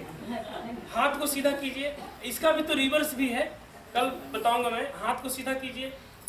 एक एक्सरसाइज बहुत इजी है, इसको हम ऐसे करते हैं, 1 2 3 4 5, फिर मुट्ठी बंद करते हैं, 1 2 करते हैं। लेकिन आप इसमें जब आप सही तरीके से करेंगे तो आप देखिए कितना फर्क पड़ता है। हाथ को ऐसे कीजिए, स्लोली करना है, इसका नाम है सूक्ष्म यौगिक क्रिया। बहुत सूक्ष्मता से धीरे धीरे महसूस करते हुए, फील करते हुए, नेल को अपनी तरफ खींचिए, पूरा मोड़िए जितना खींच सके, और एल्बो को सीधा रखिए, एल्बो को सीधा रखिए, अपनी तरफ खींचे, थोड़ा और खींचिए, एल्बो को सीधा रखिए, फिंगर्स को अपनी तरफ खींचिए, एल्बो सीधी, और हाथ को गैप नहीं, बीच में गैप ना दें, सीधा रखें और नीचे ढीला छोड़ दीजिए। फिर वापस खींचिए और खींचिए, एल्बो को सीधा कीजिए। आपके हाथ की जितनी भी नस नाड़ियां हैं, मसल्स हैं, सब स्ट्रांग होंगे। और खींचिए थोड़ा सा, स्ट्रेचिंग, एल्बो स्ट्रेट, एल्बो सबकी ऐसी हैं, सीधा कीजिए और खींचिए, फिर लूज कर दीजिए। 2 बार हुआ, एक बार और कर लीजिए, थोड़ा सा और खींचिए, अंदर को, अंदर की तरफ खींचिए, अंदर की तरफ और खींचिए, थोड़ा और खींचिए, एल्बो को सीधा कीजिए, ब्रीदिंग नॉर्मल। कितनी बार किया आपने? 3 बार। ऐसे ही और एक और अभ्यास करा देता हूं आपको, जो घर आप करते रहिएगा। आज भी अभी तो कर लिया है, मॉर्निंग में आएंगे तो आप देखेंगे, मैं सिर्फ 4-5 एक्सरसाइज बताऊंगा आपको। और आसनों में आप देखिएगा, जो आसन आप 10-10 बार करते हैं, 15-15 आसन करते हैं, आप एक आसन 5 टाइम नहीं कर पाएंगे और कोई प्रॉब्लम नहीं होगी। होता क्या है, बैक पेन है, बैक पेन के लिए हम आसन कर रहे हैं और आसन करते ही दर्द बढ़ जाता है, क्योंकि आप गलत तरीके से करते हैं। हमारी क्लास में आपका दर्द नहीं बढ़ेगा, इस बात की गारंटी है। उसी समय से आपको ठीक होने लगेगा, उसी समय से आपकी मसल्स को फील होगा कि हमारे मसल्स में ताकत कहाँ से आ रही है। मुट्ठी बांधिए, गैप ज्यादा नहीं करें, हाथ को ऐसे रखिए, धीरे धीरे ऊपर की तरफ लीजिए, घुमाते जाइए, ट्विस्टिंग करते जाइए, घुमाइए और बाहर की तरफ घुमाइए। अब देखिए फिर से एल्बो आपकी मुड़ गई है। एल्बो को सीधा कीजिए, सीधा कीजिए और घुमाइए बाहर की तरफ। कंधा तक घूम रहा होगा, पूरा कंधे तक असर आ रहा होगा। कंधे को ढीला कर दें, लेकिन एल्बो सीधा रखिए, ट्विस्टिंग बनाए रखें और घुमाएं। Very good. फिर अंदर की तरफ, जहां थे वहीं आ जाइए। फिर नीचे की तरफ घुमाइए, ट्विस्टिंग को बढ़ाइए। देखिए कंधा मुड़ रहा है, ट्विस्टिंग आपके कंधे तक जा रही है, लेकिन कंधे को लूज करिए, एल्बो सीधी कीजिए और घुमाइए और घुमाइए।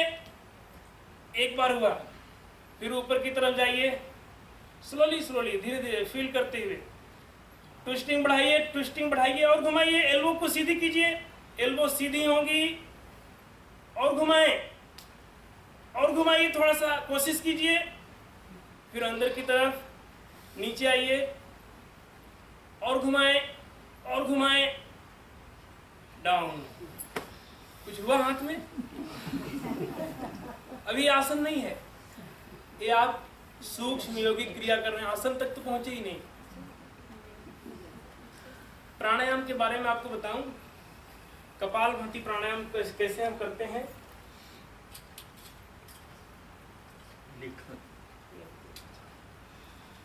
लंबी लंबी सांसें लें। थायराइड किसको है? थायराइड के लिए हमारे पास योगा में बहुत अच्छी टेक्निक्स हैं, हर बीमारियों के लिए। जो बीमारी लग गई है उसमें मदद योग बहुत करता है।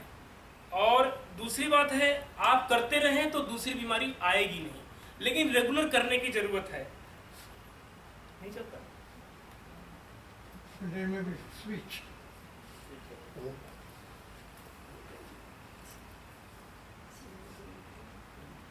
मुझे लगता है वो प्लग निकाल दिया था इसलिए ये चल रहा है।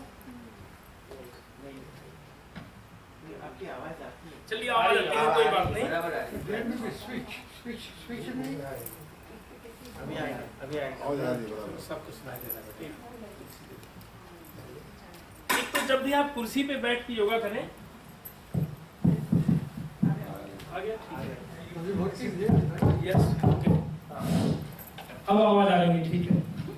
क्योंकि मेरे को माइक वैसे बोलने के लिए नहीं चाहिए। जब ब्रीथिंग एक्सरसाइज होती है तो जो ब्रीथ की बीट्स आती है ना, आवाज आती है, वो आपको प्रॉपर तभी आप समझ पाएंगे जब आप प्रॉपर सुन पाएंगे। नहीं तो आप गलत सीखेंगे, फिर गलत ही करते रहेंगे। हमारी क्लास में आप अगर एक दिन भी क्लास करेंगे तो आप सीख करके जाएंगे। उतना ही सिखाऊंगा जो आपको याद करा दूं और आप जो रोज कर सकें। 1 घंटे का योग आप 15 मिनट में उसको मैं मिनिमाइज कर दूंगा और 15 मिनट रोज करिए आप, और आप स्वस्थ रहें। कुर्सी पे बैठने की जो बात थी, आप जब भी कुर्सी पे बैठें इस तरह से नहीं बैठे योग करते समय, ऐसे नहीं बैठिए, ना तो बीच में बैठिए, एकदम आगे बैठिए, जितना आगे बैठ सकें, गिरे नहीं बस। और देख रहे हैं जितना आगे बैठ सके, थाइज को फ्री रखना है नीचे से। अगर आप थाइज को अंदर ले जाते हैं तो आपको परिणाम आधा मिलेगा प्राणायाम में, ध्यान भी नहीं लगेगा आपको। लेकिन जब आप आगे आएंगे, आप देखिएगा और महसूस करिएगा, और आपके पैर सीधे होने चाहिए, टोज सीधी होनी चाहिए। इसमें आप झुकेंगे नहीं, आप हमेशा स्ट्रेट रहेंगे। लेकिन जैसे आप पीछे जाइए और देखिए, थोड़ी देर में आप ढीले हो जाएंगे। तो आप जब भी, और सुबह आप बैठ जाइए, सवेरे जब आप उठते हैं, सबसे मॉर्निंग में सबसे ज्यादा हमारा शरीर स्टिफ, टाइट, अकड़ा हुआ सुबह होता है, जब आप सोते समय बेड से उठते हैं। और बाकी अभी फ्लेक्सिबल है, आप मुड़ेंगे तो आप मुड़ जाएंगे, लेकिन जब आप सुबह उठेंगे तो आप इतना भी नहीं मुड़ पाएंगे, बहुत पीछे पूरा स्टिफ होता है। ज्यादा गलती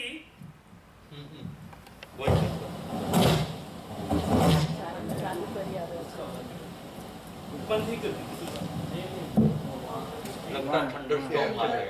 तो ऐसा है, सवेरे क्या है, हमारा शरीर बहुत स्टिफ होता है। मैं ये सिखाऊंगा आपको मॉर्निंग में हमको उठना कैसे चाहिए। बैक प्रॉब्लम ज़्यादा होती है मॉर्निंग में, रोज गलत तरीके से हम उठते हैं बेड से, पूरा बॉडी को झटका देते उठते हैं। अगर सही टेक्निक आपको पता चल गया तो आपको कभी, जब भी सवेरे उठोगे तो आप केयरफुल उठोगे, आपको बैक को कभी भी प्रेशर आएगा ही नहीं, और आपको बैक आपको प्रेशर नहीं आएगा तो आपके ब्रेन के लिए भी अच्छा है, स्पाइन के लिए भी अच्छा है, क्योंकि आपकी जो ब्रेन की नसें हैं सब स्पाइन के अंदर से निकलती हैं, इसीलिए बैक स्ट्रेट करके बैठना होता है। तो थोड़ा सा प्राणायाम के बारे में मैं बता देता हूँ आपको। कपालभाति कैसे करते हैं। अगर आप कुर्सी पर बैठते हैं तो एकदम आगे बैठें इस तरह से, और जानते तो हैं कपालभाति, आप देख लीजिए।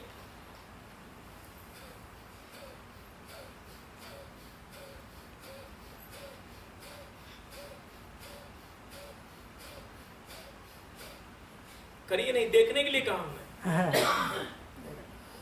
एक तो ये तरीका हो गया कपालभाति का। दूसरा कपालभाति जो मैं देखता हूं,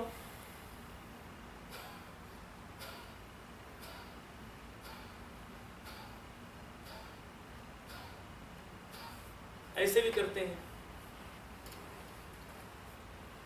नेक्स्ट तीसरी कपालभाति,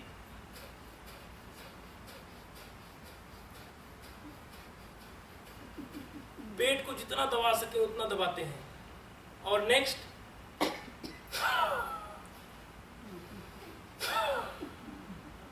इस तरह से करते हैं, और एक की इतनी स्पीड होती है वो तो आधे मिनट में ही लगभग 100 बार कर लेते होंगे। और कुछ लोग तो इस तरह से करते हैं, पूरे चेहरे पर पूरा प्रेशर लाते हैं, ऐसे भी करते हैं, बहुत तरह से करते हैं कपालभाति। मैं कितनी तरह का देखा हूं, उसमें से एकाध कोई सही करता होगा। और कपालभाति का सबसे बड़ा दुष्परिणाम क्या होता है, कपालभाति आप कर रहे होंगे, अगर किसी को ये महसूस हो रहा होगा कि आपको बैक में फील हो रहा है, बैक पे प्रेशर आ रहा है, तो समझ लो आप कपालभाति सही करते हुए भी कहीं न कहीं आप गलती कर रहे हैं। क्योंकि ज्यादातर सबसे पहला लक्षण ये होता है, लोग कंप्लेन करते हैं मैं कपालभाति करता हूँ लेकिन बैक को थोड़ा सा पकड़ता है, तो समझ लीजिए कहीं न कहीं गलत कर रहे हो आप। प्राणायाम करने से कोई पर दुष्परिणाम हो ही नहीं सकता है, साइड इफेक्ट हो ही नहीं सकता है। योगा करने से कोई साइड इफेक्ट नहीं होता है अगर आप सही से करते हो। अगर गलत करते हो तो आप योगा तो करते ही नहीं हो, कुछ और कर रहे होते हो, तो कहाँ परिणाम आएगा। तो सारी चीजें हम कल आपको बताएंगे। पैनक्रियाज के लिए कितना अच्छा काम करता है कपालभाति, कितनी अच्छी एक्सरसाइज होती है, अस्थमा के लिए कितना अच्छा है प्राणायाम। तो कल सारी चीज़ों पर बात करेंगे। गुरुदेव जी की कृपा से आप सबको लाभ मिलेगा। और डॉक्टर सोहन जी नाड़ी के बारे में और आयुर्वेद के बारे में, रेकी के बारे में आपको बताएंगे। तो कल सब लोग आएँ और कोशिश करें, कोई वंचित न रहे, अपने मित्रों को भी इनवाइट करें। और कोई क्लास के लिए कुछ पैसा नहीं लग रहा है, सबको लेकर के आएँ, विथ फैमिली आएँ, बच्चों को भी ले आएँ। योग सब के लिए है। टाइम 9 बजे से 11 बजे तक का है, उसमें 9 से 10 योगा ऐसे था। 9 से 10 तो सैटरडे संडे का, अच्छा कल नहीं है। अच्छा कल नहीं है, फिर क्षमा कीजिए, जो भी तय हुआ होगा वो आप। यानी अभी जो तय सेंटर ने किया है वो तो यह है कि इस टाइम प्रवचन रहेगा, कल भी परसों भी, और सैटरडे संडे सवेरे 9 से 10 योगा, 10 से 11 नाड़ी और 11 से 12 प्रवचन। यह सैटरडे संडे का यहाँ के संघ ने तय किया है, जो एक जनरल जानकारी है वो। लेकिन अब इसमें आप यदि कुछ सोचते हो, या तो यह हो कि जैसे शाम के समय यहाँ आते हैं प्रवचन में, उसके साथ थोड़ा योगा और प्राणायाम 2 दिन के लिए जुड़ सकता हो तो। हाँ दोनों मिला दीजिए। एक चीज मैं बीच में बोलना चाहूँगा, क्षमा कीजिएगा। क्या है, हम योगा करते हैं, जो हमारा कैंप होता है 7 डेज का, 2 दिन में हम करेंगे, कोई दिक्कत नहीं, हमको आज्ञा है 2 दिन में हमको जितना सिखा सकेंगे उतना सिखाएंगे। लेकिन अगर आपके पास समय है तो एक एक स्टेप आपको भूलेगा नहीं, एक एक स्टेप आप बढ़ेंगे तो 5-6 दिन में आप इतने परफेक्ट हो जाएंगे, इतने परफेक्ट हो जाएंगे कि आप अपने जीवन में उतार लेंगे। लेकिन एक दिन जो मैं सिखाऊंगा, दूसरे दिन आपसे पूछूंगा आपको ध्यान है कल का, आप बोलेंगे आधा तो भूल गया हूँ। फिर नेक्स्ट डे आपको नया मुझे सिखाना है, आज तो मैंने एक्सरसाइज सिखाई, फिर आपको आसन सिखाया, फिर प्राणायाम, फिर ध्यान भी सिखाना है। सबसे ज्यादा कंप्लेन होती है ध्यान नहीं लगता है। कितना भी लोगों ने प्रयास कर लिया, ध्यान नहीं लगता है। आंख बंद करते हैं, प्रतिमा का ध्यान करते हैं, गायब, थोड़ी देर के लिए फिर कोशिश करते हैं, फिर गायब। तो यही द्वंद्व चलता है, लेकिन ध्यान लगता नहीं है। सही विधि ध्यान लगाने की क्या है वो भी आपको बताएंगे, लेकिन इन सब के लिए टाइम चाहिए होगा। 2 दिन के लिए आदेश है, 2 दिन में करवाएंगे जितना दे सकेंगे हम और डॉक्टर साहब, लेकिन अगर हमको ज़्यादा समय मिलेगा तो बहुत अच्छा होगा सबके लिए, और जीवन स्वस्थ रहेगा तो आध्यात्म से लेकर के बिजनेस तक सब में सफल होंगे आप। यही प्रार्थना है कि समय ज़्यादा दें तो अच्छा है। और से सुबह जो है जो आ सकते हैं अगर 10-15 दिन के आ जाए। हाँ, मैं अभी जो उदय भाई बात कह रही हैं, जो हमारे अरुण योगी बताना वो छूट गई बात। देखिए बात यह है कि चाहे योग है चाहे नाड़ी का है, सबसे अधिक प्रभाव उसका खाली पेट में ही होता है, सबसे अधिक प्रभाव। बाकी तो ठीक है, भोजन के बाद भी 3 घंटा बाद में भी होता है, पर जैसे नाड़ी की बात ही है, नाड़ी केवल ये बताएंगे अभी। गुरुदेव श्री जी के चरणों में वंदन, आप सभी को नमन। आयुर्वेद के बारे में तो आप सब जान ही रहे होंगे, क्योंकि आप तो उस धरती पे आपका जन्म हुआ जहाँ आयुर्वेद बहुत अच्छे से वर्ल्ड मानता है कि आयुर्वेद का जन्म जात जो है आपका भारत है। तो लेकिन उसके बावजूद भी हम उसको अपना नहीं पाते हैं। क्या सोचते हैं कि जो आयुर्वेद शब्द है उसका अर्थ क्या निकलता है, आप बताएंगे? उसको 2 भागों में विभाजित किया गया है। वेद, लाइफ ऑफ, लेकिन हम कितना सोच पाते हैं उसको? नहीं सोच पाते हम उसको। आयुर्वेद में अगर जो हम जाएं तो उसमें बहुत लंबा विषय हो जाएगा, संक्षेप में बात करते हैं। 3 दोषा होते हैं, त्रिदोष, जिसको बोलते हैं वात, पित्त और कफ। और अगर जो 5 एलिमेंट के हिसाब से आप देखते हैं तो 5 एलिमेंट का जो मिश्रण है वो वात, पित्त, कफ का है।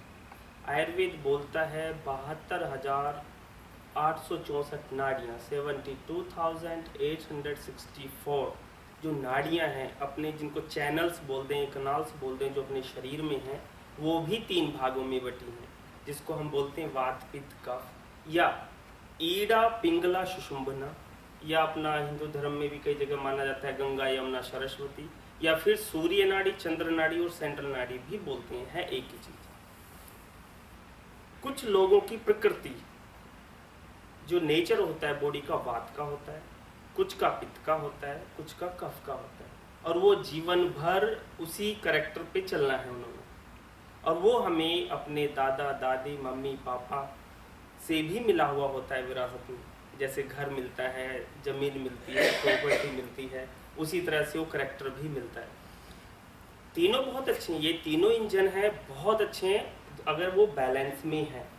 अब थोड़ा भी वो अनबैलेंस हुए तो बहुत सारी प्रॉब्लम क्रिएट करते हैं।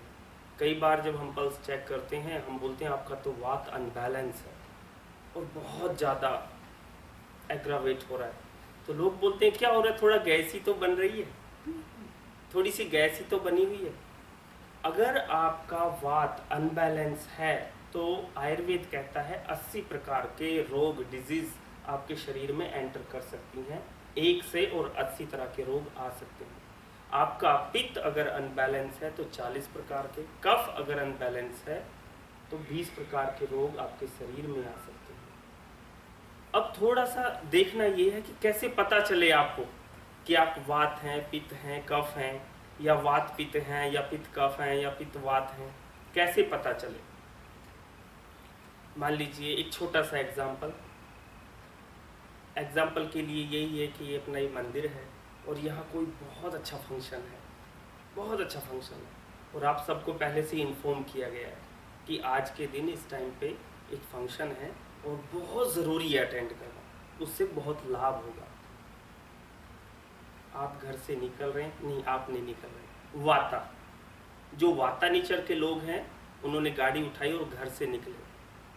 घर से निकलते ही वो देखते हैं ट्रैफिक है, ये एग्जांपल दे रहे हैं कि रोड पे ट्रैफिक है, ट्रैफिक को देखते ही उनका फेस एक्सप्रेशन चेंज हो जाने हैं। खैर यहाँ तो नहीं कर सकते, इंडिया में होते हैं तो बहुत हॉर्न भी बजाते हैं वो लोग, गाड़ी का स्ट्रेनिंग, कभी लेफ्ट लेके जाएंगे, कभी राइट लेके जाएंगे, कोशिश करेंगे कि कैसे मैं निकलूं, और फिर उनको उनके अंदर जो भावना आएगी, उनके अंदर जो विचार आएंगे, हे भगवान ऐसा ही मेरे साथ क्यों होता है हमेशा, जब भी मेरा कुछ अच्छा होने वाला होता है, कोई प्रोग्राम होता है, मैं हमेशा क्यों लेट हो जाता हूँ, ये मेरे को प्रोग्राम अटेंड करना बहुत ज़रूरी था, मैं नहीं कर पा रहा हूँ और ये क्या करूँ, बस उसी को लेके उनका वाता और बढ़ जाता है। ये तो भगवान जानते हैं, परमात्मा जानते हैं कि उनको यहाँ आने से कितना लाभ था, वो तो भगवान जाने, लेकिन उन्होंने अपने आप को बीमार जरूर कर लिया, टेंस्ड कर लिया, वाता उनका और बढ़ गया।